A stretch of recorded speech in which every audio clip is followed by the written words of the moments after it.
Where's the girl that keeps you away from my party? Why you gotta say that in front of everybody? You said, where's the girl that keeps you away? Yeah.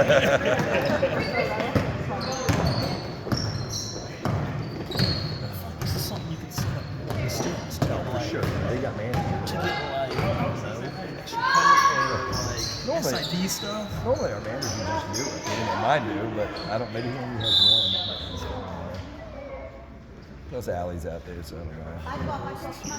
They're really good. Yeah. They're playing really well. This is a good guys and girls, but The one that looks like a Susan, is that? that's her right there, number 30. That's your mine. niece? That's my daughter. That's your daughter. Yeah. I didn't know if that was. So that's my daughter. You know Tim. There he is across the way in the shirt with the cross on it. Yeah.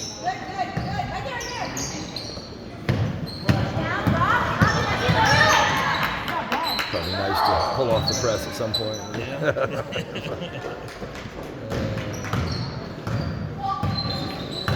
What's been going on with you? Thought about you today and thought, well, maybe he's out of town. Yeah, so I've been to town for a bit. What was your last function out there? Go? Yeah. I guess it's the beginning of December. So I've been in town for a couple weeks. Yeah, Google shuts down the first week of December. Oh, okay. And we don't do anything until next week when we start back up. It's like a college semester. Yeah. Hey, you not get too done that bad. winter quarter, you got nothing. He's got the tech people running things. Yeah.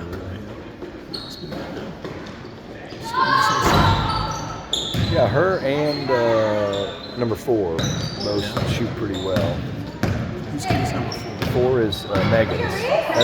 She's a sophomore. Allie's a freshman. Their other daughter, Janek's other daughter, number 10, is a senior. Tess Samaha, she's a senior, but she just came back. She's been injured, and 25 is a sophomore. So that's Dan and Rebecca Clements' girl. She's tough. I mean, they got really good footwork, and Does she shoot like a bird? she's all in. Although I'm sure she can get it up there. But they play good teams, and they play a few public schools, done well.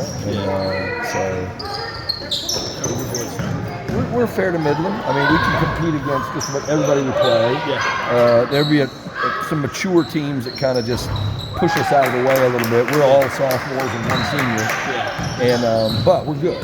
And Many sophomores. yeah, so and they're good. They're good. So tonight we'll see. I know we got at least one sick. Yeah.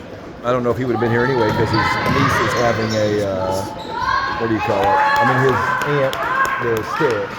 Yeah. Celine's getting married, and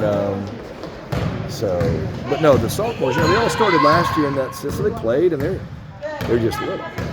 And then we're also real streaky. We run that. We shoot a lot of threes, and Sebastian, he scored 47 last year, 49 out of probably most of our points. See the shot clock. Shot clock. That's going to be our first project. Do you want that? Well, so I bought the other ones. I still have them, but they were wrong. Remember I told you? And they were pretty expensive ones. They weren't the most expensive, but so the only way I was going to be able to do this was to replace them with like $3,500 shot clocks, which I didn't want to do. Yeah. So I found these on Amazon for both of them together with the remotes. Yeah. About what do you call it? Less than 500. Now they're fairly cheap, but I mean they do the job, perfectly, and they're adjustable. Like that's the thing, I can set them to anything I want. Nice. And So 30-second shot clock. 35, and then resets to 25. But it's funny because different crews, like last year, Jimmy does it for me. You have to take a test, and he and I are the only ones who are taking the test. And, What's up, pal? How you doing? Yeah, good to see you. so some of these crews are really big. One little error, stop, walk up 3 times. He hadn't even started it twice. It went off just a minute ago because he forgot. Nobody's even looking at it. They didn't even pay attention to it. And they're supposed to send me 3, we only have 2. But I'm good with that. It's lots of money. And look at this. I mean, I don't know what. It's just like, it's almost like it's Deadville tonight. Yeah. We've had pretty good crowds this year. How's your boy doing? Good. good. He finally broke top 30 in the nation for his age group. Okay. So where is he at again? So he's out of Iowa. Iowa. Okay. So he is. What grade is he in? They don't call it freshman. Okay. He's ninth grade. Ninth They grade. don't call it that. Gotcha. They still call that junior high. I got you. Out there. Okay. So 6th in the state, 30th in the nation. Okay. I think I told you before, he got his first scholarship offer for basketball. Nice. Some small D3 school in New York. Oh. He got the offer and then broke up with his girlfriend. And he was like, I'm teaching him how to drive. We were driving my truck. He's like, Daddy, can we talk? Well, he's really good about, hey, can we talk about this? Right. I'm like, yeah, sure, let's go. He's like, I broke up with Emerson. I'm like, okay. Is everything okay? Did something happen? He's like, no. He's like, I just want to focus on basketball. Oh. So I was like, all right, that's awesome. And then he would hit me with the, yes, I can cast a wire net when I'm in the NBA. Hey, gotta have dreams, right? He's good. We were in the gym a few times over Christmas break. We were in here. The kid just loves, kind of like how I was with soccer. He just Right. wants to play basketball. That's all he wants to do. good. It doesn't matter what it is. We were leaving. We were in here for about 2 hours. We were leaving. Actually, we saw Rachel French coming in. We talked to her for a bit. We're going out, and some kids were on the blacktop out Right, there. yeah. I was like, Daddy, stop. I'm like, no. We've been playing for 2 hours. Like, I love basketball did too. you play? No. So I used to, in summer crew, when I would work with the guys, I'd tell them the rule was that if we drove by, which we always did, we were working here and then, and there were people playing, we had to play them, and we would do it, I love that. And that was back when Mac was, basically in 8th grade on forward. We did it all through his senior year, and I mean, a lot of times, then we would come down at night and play against the guys, and I think that really helped him. Yeah, it'd be fun. That's Reese. Nice quick release. She's a Janet. She's a Janik, and she's a sophomore. What age is the other Janet girl? Senior. She got accepted to LSU into their honors program. That was nice. She hadn't got into Georgia yet. Now for early admission, she's got a 1420 SAT, and of course it's 4.0. I mean, and does everything, captains, and all the things you need to do. But she didn't. But she didn't get in early admission. But early admissions are up like 4,000, 3,700, and even with those grades, she's still at the median middle of their higher end. So, and I have. No, you didn't go to AU. There was a guy who was supposed to until they cut. That's right. Well, there was a guy who was the what do you call it? He was a recruiter admissions guy there back in the day. His name was Joe Bobrowskis.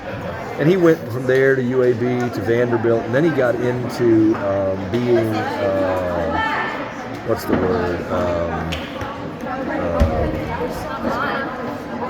A college counselor for boarding schools. So he's worked at different ones. Right now he's working at the one that's been the longest constantly running boarding school in the United States. It's somewhere in like Massachusetts. But he worked at one called Exeter. I mean, so anyway, we were talking about, Hallie and different things. He said, look, not all my kids are elite families with money and got a lot of Chinese. He said, but you can't get kids in. He said, especially white kids. He said, there's too many of them. It's too many.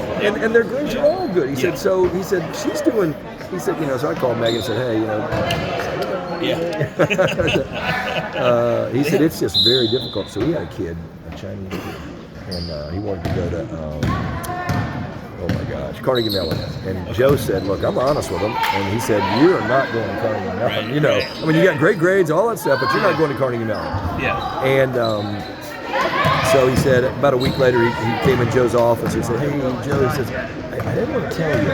He said, but my parents are going to make a donation to Carnegie Mellon. And Joe's like, oh, okay, well, I mean, that might help. You're not getting paid. And then he said, Joe just said, offhand, he just kind of said, well, how much?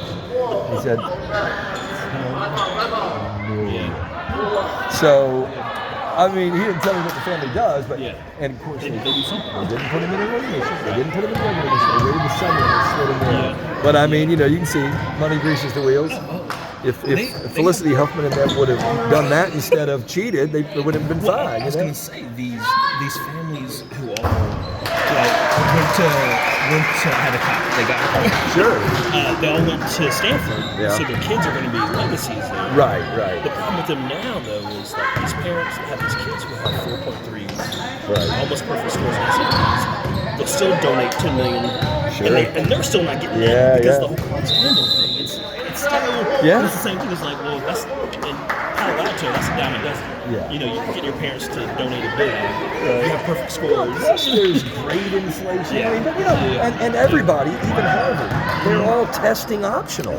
So it's like you can't even stand out because they're not even, you don't even have to take the SAT now. Like Georgia and Georgia Tech, like even Joe knew this. I told him, I said, well, I'll tell you. But even then, they make you still take the SAT. But like Harvard, he said, doesn't. He said, I wouldn't send anybody to Harvard right now. Yeah. Joe said, it's just too crazy Yeah. over there. It's liberal. And I mean, the way he was talking about it is like, Joe's not super conservative. Right. But he said it's crazy. Yeah. And he said, so I try to get kids not to go. Yeah. And he said we probably get 1 or 2 kids in a year. And I mean, this is a pretty big morning school, but anyway, it's a crapshoot to get kids in. And Well, yes, essentially. Mercy, it's getting Basically, it's a good problem to have. yeah. We But saw I mean, a lot of kids going to AUs. yeah, and the thing is like our kids perform really well at AU. They're serious students. They perform really well at Georgia. So in Georgia's system and AU, of course, AU's always told us we'll take any kid you send us. Right. We've had 5 valedictorians from AU. AU's valedictorians. But Right. And so, they've said, look,